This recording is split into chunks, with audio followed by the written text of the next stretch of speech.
नमस्कार दोस्तों and welcome back to our channel.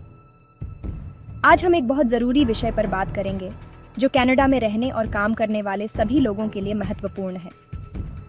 हमारा उद्देश्य आपको उन महत्वपूर्ण चीज़ों से अवगत कराना है जो आपके जीवन को प्रभावित करती है। बहुत से लोग कनाडा में एक बेहतर जीवन की उम्मीद लेकर आते हैं। हाल ही में CBSA ने बस स्टॉप्स और बसों में छात्रों और आगंतुकों की स्थिति की जांच शुरू कर दी है, खासकर ब्रैम्पटन जैसे क्षेत्रों में। हालांकि शुरुआत में यह आकर्षक लग सकता है, लेकिन इसमें शामिल जोखिमों को समझना बहुत जरूरी है। कनाडा में श्रम कानून बहुत सख्त हैं और कैश जॉब्स करने के गंभीर परिणाम हो सकते हैं। अनजान होना कोई बहाना नहीं। कनाडा सरकार ने इलीगल एम्प्लॉयमेंट को रोकने के अपने प्रयासों को और तेज कर दिया है, जिसमें कैश जॉब्स भी शामिल हैं। नए नियम और सख्त कानून लागू किए गए हैं। अधिकारी उन व्यवसायों पर नकेल कस रहे हैं जो इलीगली काम करते हैं, जिनमें बिना उचित वर्क परमिट के लोगों को नौकरी पर रखना शामिल है। इसमें उन उद्योगों पर भी नजर रखी जा रही है जहां कैश ट्रांजैक्शंस आम हैं। संदेश स्पष्ट है, कनाडा इस मुद्दे को गंभीरता से ले रहा है। यह कोई अस्थायी अभियान नहीं है। यह फेयरनेस सुनिश्चित करने और श्रमिकों के अधिकारों की रक्षा के लिए एक दीर्घकालिक प्रतिबद्धता है। कनाडा बॉर्डर सर्विसेज एजेंसी और CBSA इलीगल एक्टिविटीज को रोकने और इन्फोर्स करने में महत्वपूर्ण भूमिका निभाती है। ये एजेंसी बहुत ही इंटेंस और इन्वेस्टिगेटिव तरीके से काम करती है। CBSA अधिकारी इलीगली काम करने वाले व्यक्तियों की पहचान करने में सतर्क हैं। वे अक्सर कार्यस्थलों पर औचक निरीक्षण करते हैं, खासकर उन जगहों पर जहां कैश जॉब्स होने का संदेह होता है। CBSA की पहुंच को कम मत आंकिए। उनके पास इलीगली काम करने वाले व्यक्तियों का पता लगाने के लिए आधुनिक उपकरण और संसाधन हैं, जिससे सस्पेंस बना रहता है। Section 4, the high price of non compliance, deportation and other penalties.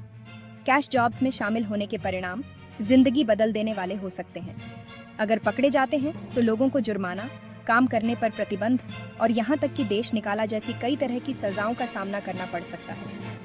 Deportation का मतलब है कनाडा छोड़ने और अपने देश वापस जाने के लिए मजबूर होना। यह आपके जीवन पर बहुत बुरा असर डाल सकता है, आपको अपने प्रियजनों से अलग कर सकता है और आपके भविष्य को खतरे में डाल सकता है।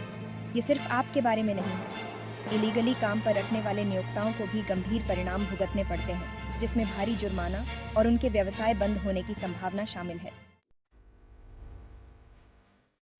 Section 5, protecting yourself, the importance of legal work. अपनी सुरक्षा का सबसे अच्छा तरीका यह सुनिश्चित करना है कि आप कनाडा में लीगली काम कर रहे हैं। इसका मतलब है कि आपके पास उचित अनुमति हो, जैसे कि वर्क परमिट या स्थायी निवास।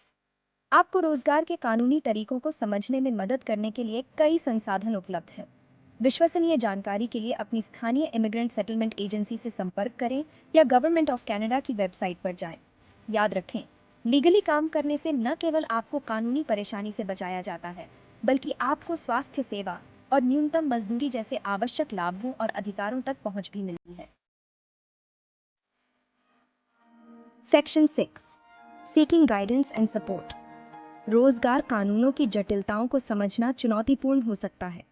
अगर आप अपनी स्थिति के बारे में सुनिश्चित नहीं हैं या लीगल काम के विकल्पों के बारे में आपके कोई प्रश्न है, तो किसी प्रोफेशनल से मार्गदर्शन लेने में संकोच न करें। किसी प्रतिष्ठित इमिग्रेशन कंसल्टेंट या वकील से संपर्क करें जो आपको सटीक जानकारी और व्यक्तिगत सलाह दे सके। वे प्रक्रिया में आपका मार्गदर्शन कर सकते हैं, ये सुनिश्चित करते हुए कि आप सभी आवश्यकताओं को पूरा करते हैं।